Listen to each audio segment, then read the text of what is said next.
Approximately 32 million people in the United States work outdoors in industries such as construction, transportation, sanitation, agriculture, groundskeeping, and emergency and protective services. Such workers are at disproportionately high risk for heat-related illness. I'm Stephen Morrissey, managing editor of the New England Journal of Medicine, and I'm talking with Rosemary Sokas, a professor of human science at the Georgetown School of Health and a professor of family medicine at the Georgetown School of Medicine. Dr. Sokas has co-authored a perspective article about protecting workers amid the climate crisis. Dr. Sokas, what's known about who works outdoors in the United States and the conditions under which they typically work? As you noted already, a lot of people work outdoors. The people who work outdoors tend to be disproportionately people of color. They tend to be disproportionately lower wage workers, although obviously not exclusively, but you have the largest group are construction workers, followed by many other delivery workers and the others that you've already mentioned. So the characteristic of outdoor work is typically that it involves a certain amount of physical exertion. And the physical exertion combined with the increased temperature in the recent years has been problematic for larger numbers of workers. In fact, how common is heat-related illness in this population? Well, we really don't have an accurate count. The Bureau of Labor Statistics keeps records of fatalities and heat-related injuries and illnesses, but the collection process is limited. In general, they are more accurate when you talk about fatalities, and they've been counting about 40 fatalities per year for the last recent number of years, but that's the tip of the iceberg, frankly. Fatalities that don't get identified immediately as caused by heat stroke are not included in that. And the estimates, when you add in people who have, for example, maybe you have someone who passes out from heat syncope and they fall off a roof or a ladder, or simply as the temperature increases, the number of slips, trips, and falls increases. So none of that is captured when you're talking about heat-related fatalities. And heat-related illnesses similarly are significantly undercounted. So we think actually that we're exceeding 1,000 deaths per year in heat-related fatalities or heat-associated fatalities. And the number of significant heat-related injuries is orders of magnitude greater than that. What conditions predispose people to heat-related illness, and what kinds of long and short-term health problems can it cause? So it's very new, some of this information, and very old, some of the other information. So we know that, for example, young, healthy people can die from heat stroke if they really, really, really, really push themselves. And so there's a huge attention paid to athletes, for example, and in the military, young military recruits. So we know that nobody is immune from heat stroke, but that people at age extremes are more susceptible to fatal heat outcomes. And that as you age, you acquire a whole lot of conditions where heat stroke becomes more likely, as well as non-age related. Obviously, pregnancy, for example, increases your baseline metabolic temperature and then increases your potential risk for developing heat-related illness. But obesity will do it. Hypertension does it. Cardiovascular disease. We know that diabetes mellitus will also, there's a variety of neurologic conditions. So there's a very large list of conditions that predispose people to worse outcomes. It's not that you can't work with those conditions, but that you have to sort of modify your work activity to be healthy while doing it. And then the outcomes are really becoming better known. This is where the information is pretty new. We used to think, okay, you survive heat stroke, which is a terrible disease. I mean, it's awful and it's been around forever. But we used to think if you survived it, you were fine. You either died or you got better. That was years ago. Now we understand there's some really excellent research. Some of it's from the military, some really good epidemiologic studies out of Taiwan, where pretty much the entire population has good medical record keeping and is tracked.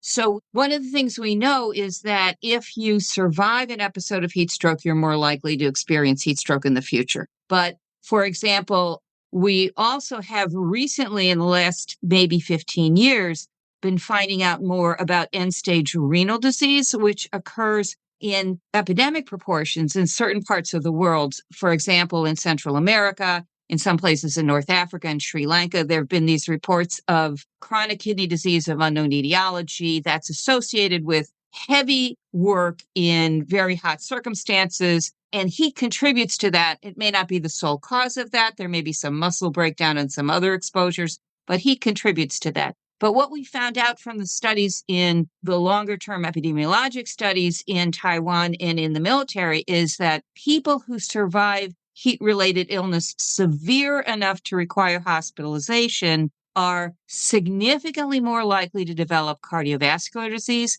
and die from it over the succeeding 8-10 years, significantly more likely to die from end-stage renal disease, significantly more likely to have all-cause mortality as well as ischemic stroke mortality. So we know that.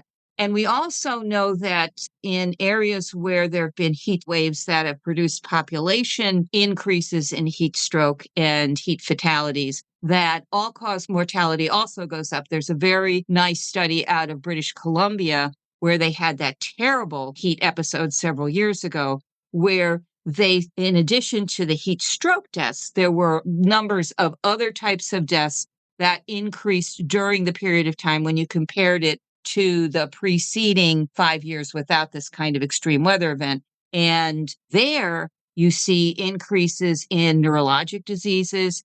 Schizophrenia is a major pre-existing condition that predisposes both to heat stroke and to all-cause mortality during this period, which essentially doubles the baseline rate of mortality for the period of the extreme heat event. You say in your perspective article that there are no federal heat safety rules and that existing state regulations have important shortcomings. At the federal level, what's the current outlook for a federal heat safety standard? Well, there's a lot of commitment and there's a lot of effort that's taking place.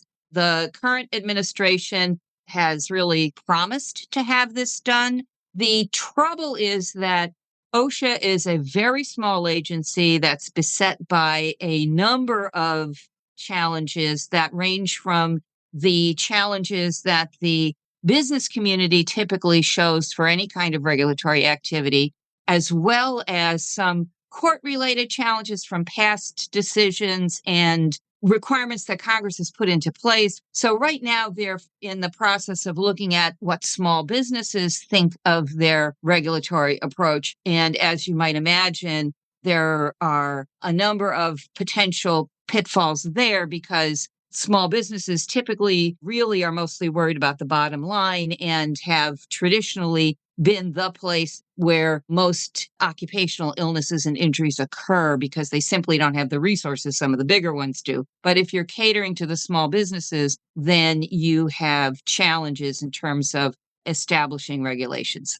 And that happens at the state level as well. There's only a few states that actually have it. OSHA has tried very hard. They've got a national emphasis program. They've got lots of materials on their website for employers as well as worker education materials. They don't really address the two areas where we raised concerns. The areas where we wanted to point out the deficiencies, even in wonderful states like California and Oregon and Washington State that have these good regulations, those regulations and the National Emphasis Program really emphasize that you should have available cool drinking water, rest areas, and shaded rest areas. So that's all excellent.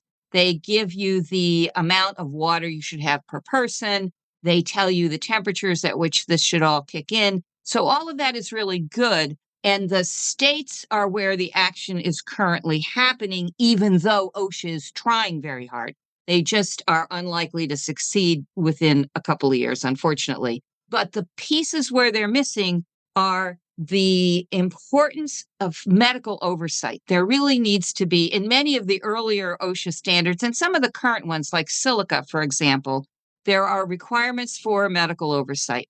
Now, even for something like if you wear a respirator, there's a requirement for medical oversight to make sure that you're physically fit to wear a respirator. It's very minimal. The employee fills out a checklist, and if they check off certain things, then that gets them into a face-to-face meeting with a clinician. So a similar requirement for heat-related illness, to prevent heat-related illness, is really important because, as everybody knows, there are a huge number of medical conditions as well as medications. So, your antihypertensives, some of your neuroleptics, I mean, all of these medications may have the potential to make people a little bit more susceptible. That's way more information than the employer's going to know, right?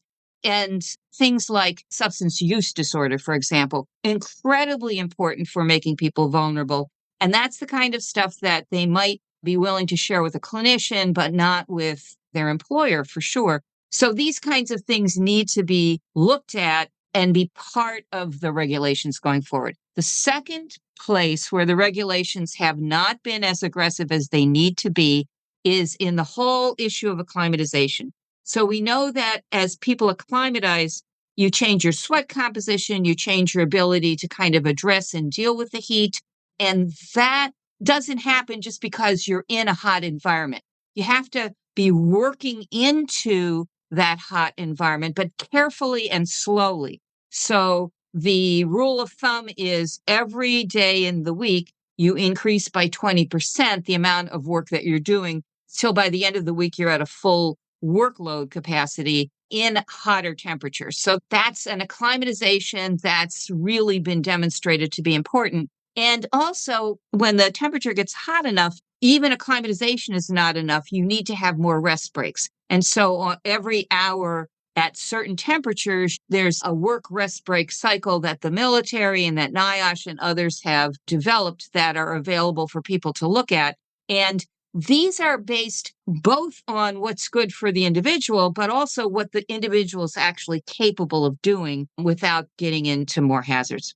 The problem with the existing standards and with what OSHA is currently discussing is that they're very reluctant to tell employers that people shouldn't work so hard. So they're very reluctant. They'll say things like, well, for acclimatization, the supervisor needs to keep an eye on the new guys, until they're acclimatized. Well, that's not enough. They'll say things like, every 2 hours, there needs to be a 10-minute rest break. Well, depending on the temperature, that's certainly not enough. So the medical piece and the work organization piece both need to be addressed. And again, they elicit opposition because there's costs associated with that.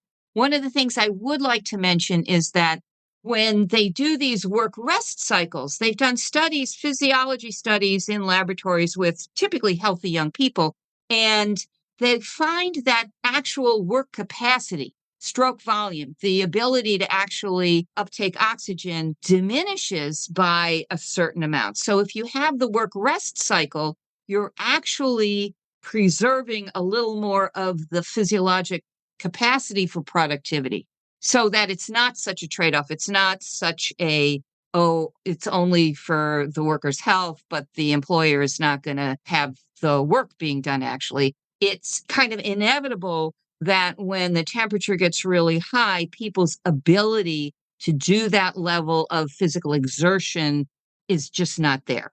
So that's one of the important things that the regulators need to keep in mind and the business community needs to keep in mind.